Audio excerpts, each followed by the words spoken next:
And now I can go ahead to texture painting. And now it's time for us to set up a brush. All right. And so the way to do that is we're going to choose a draw brush. And then we're going to go at the very bottom to texture properties.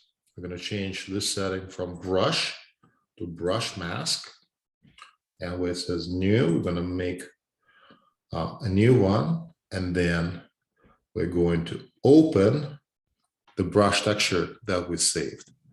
So I placed it in demos. And here is the brush, open image. All right, cool. So now we need to change a couple of things in our tool setting. So what we're going to do for texture mask, we're going to choose random instead of tile. And then I'm going to press that random.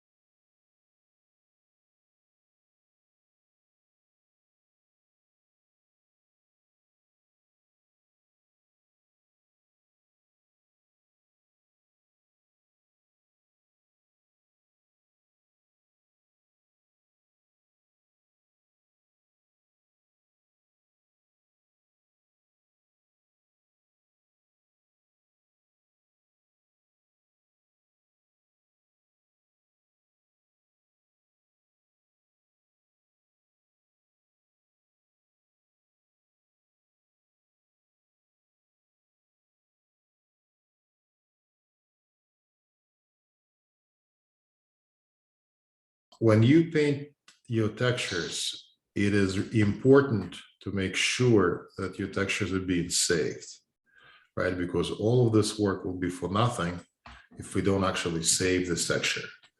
So, and Blender doesn't automatically saves it for you, but it does give you an indication that it hasn't been saved. And so this little asterisk above the word image is that indication. So it means that if you go here, now you can choose some options. So one of them being to pack this texture into the file, which I think is a good option.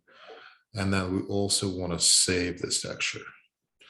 And then once that is done, we need to save the file as well. So let's go ahead and save as, and okay. So, all right, so this is cool. Let's go ahead and now change this to a shader editor. Okay.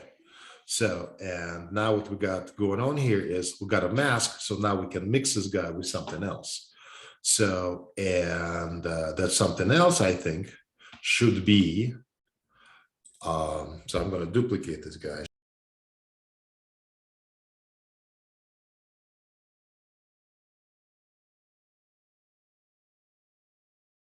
Cool. So to give us 3 textures, one of them is a normal bump. One of them is roughness. All right. So now let's see what this guy looks like. So let's go ahead and slide it here. Awesome. And now let's switch to material preview. What we have is we have 2 principal shaders and we have a mask. So what we'll do, I'm going to mix this guy and this guy, Control, Shift down, and now right click and then drag from one to the other. And then that creates a shader, a mixed shader. So, and right now it's just mixing it by a factor. So instead, I'm going to use the color of our texture as a factor. All right, and that will mix those 2 textures together. So.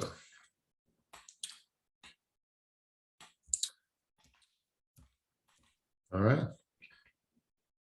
And now those edges look worn.